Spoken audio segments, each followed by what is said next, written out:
Operation lotus અંગે ABP અસ્મિતા પાસે છે સૌથી મોટા સમાચાર। જાણકારી મળી છે તે મુજબ ઓપરેશન લોટસ માત્ર વર્તમાન ધારાસભ્ય પૂરતું નથી, હજી પણ કેટલાક કોંગ્રેસના પૂર્વ ધારાસભ્યો, પૂર્વ સાંસદો ભારતીય જનતા પાર્ટીની રડાર પર છે। તાલુકા પંચાયતના સભ્યોથી લઈને પૂર્વ સાંસદો માટે ઓપરેશન લોટસ પાર્ટ 2 જે જાન્યુઆરીથી શરૂ થશે। કોંગ્રેસના પૂર્વ સાંસદો ઓપરેશન લોટસ પાર્ટ 2 અંતર્ગત જોડાશે ભાજપમાં। તાલુકા અને જિલ્લા પંચાયતના વર્તમાન સભ્યો પણ ભારતીય જનતા પાર્ટીમાં જોડાશે। અમારા સંવાદદાતા હિરેન રાજગુરુ જોડાઈ ગયા છે, વધુ જાણકારી તેમની પાસેથી પ્રાપ્ત કરીશું। હિરેન, ઓપરેશન લોટસ પાર્ટ 2 ક્યારથી શરૂ થશે, શું વિગતો? જો ધની, ભારતીય જનતા પાર્ટીના ગુજરાતના અધ્યક્ષ સી.આર. પાટીલે સંકલ્પ લીધો છે કે લોકસભાની આગામી ચૂંટણીની તમામ 26 બેઠક ગુજરાતની 5 લાખ વોટથી જીતવી, લીડથી જીતવી। હવે સામાન્ય રીતે જો વાત કરીએ તો એક લોકસભા બેઠકની અંદર 8.5 થી લઈ અને 9 લાખ જેટલા મતદારો હોય છે।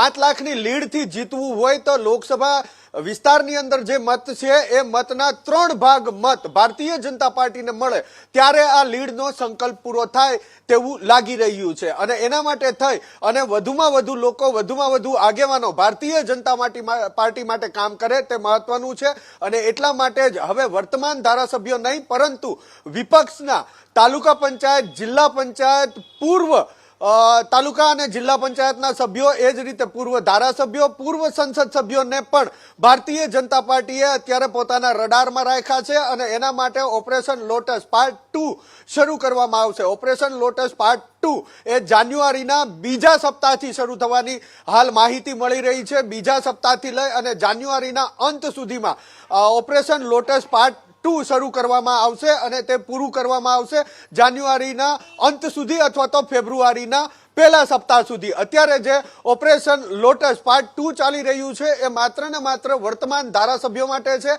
આમ આદમી પાર્ટીના ધારાસભ્ય હોય કે કોંગ્રેસના ધારાસભ્યો જે ભારતીય જનતા પાર્ટીએ પહેલેથી ટાર્ગેટ કરેલા છે તેના માટે આ ઓપરેશન લોટસ પાર્ટ 2 ચાલી રહ્યું છે, જેની 2 તે અંતર્ગત રાજીનામા પડી ચૂક્યા છે।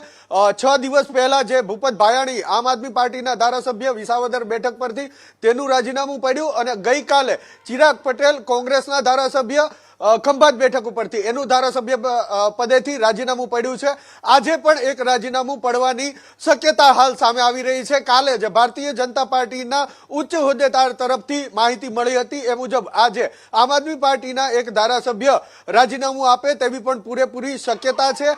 ઓપરેશન લોટસ પાર્ટ 1 એ ડિસેમ્બરના અંત સુધીમાં, એટલે કે ચાલુ માસના અંત સુધીમાં અથવા જાન્યુઆરીના પ્રથમ સપ્તાહની અંદર પૂરું થઈ જશે અને ત્યારબાદ તુરંત ઓપરેશન લોટસ પાર્ટ 2 શરૂ થશે। સૌથી મહત્વપૂર્ણ બાબત કે જે સંકલ્પ લેવામાં આવ્યો છે ગુજરાતની તમામ 26 બેઠકો ન માત્ર જીતવી પરંતુ 5 લાખ મતની સરસાઈથી જીતવી અને તેના માટે જ આ ઓપરેશન લોટસ શરૂ કરવામાં આવ્યું છે, જેના 2 તબક્કા છે। એક તબક્કો હાલ ચાલી રહ્યો છે, બીજો તબક્કો જાન્યુઆરીના બીજા સપ્તાહથી શરૂ થશે, જાન્યુઆરીના અંત સુધીમાં પૂરું થશે અથવા ફેબ્રુઆરીના પહેલા સપ્તાહ સુધીમાં આ પૂરું કરવામાં આવશે। જિલ્લા પંચાયત, તાલુકા પંચાયતના હાલના જે સદસ્યો છે વિપક્ષના, પછી તે કોંગ્રેસના હોય કે આમ આદમી પાર્ટીના હોય, તેને ભારતીય જનતા પાર્ટી ટાર્ગેટ કરી રહી છે।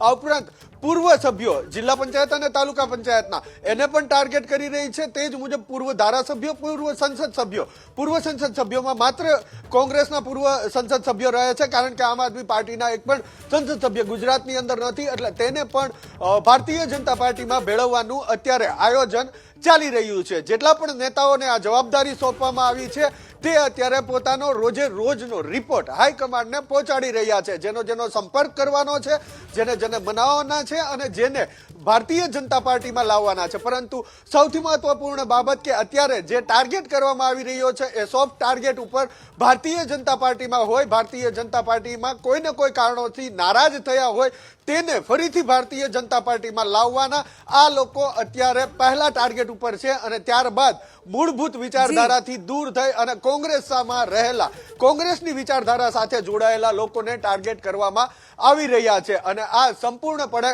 ઓપરેશન લોટસ પાર્ટ 1 અને પાર્ટ 2 માં જોડાશે, જે પાર્ટ 2 હવે અત્યંત અગત્યનો માનવામાં આવી રહ્યો છે, કારણ કે અત્યારે જે ધારાસભ્યો છે તેમને કદાચ માની લઈએ તો ફરી જે બેઠક તે રાજીનામું આપે, ખાલી પડે, એના ઉપર કદાચ ફરી ટિકિટ આપવાની વાત હોય. પરંતુ જે અન્ય લોકો પાર્ટ 2 માં જોડાવાના છે તે કેવી રીતે જોડવા, તેને કેવી રીતે લાવવા અને તેની પાસેથી કેવા પ્રકારનું કામ લેવું, આ તમામ આયોજન થઈ ચૂક્યું છે. આ આયોજનની હવે અમલવારી શરૂ થઈ ચૂકી છે. ધ્વની.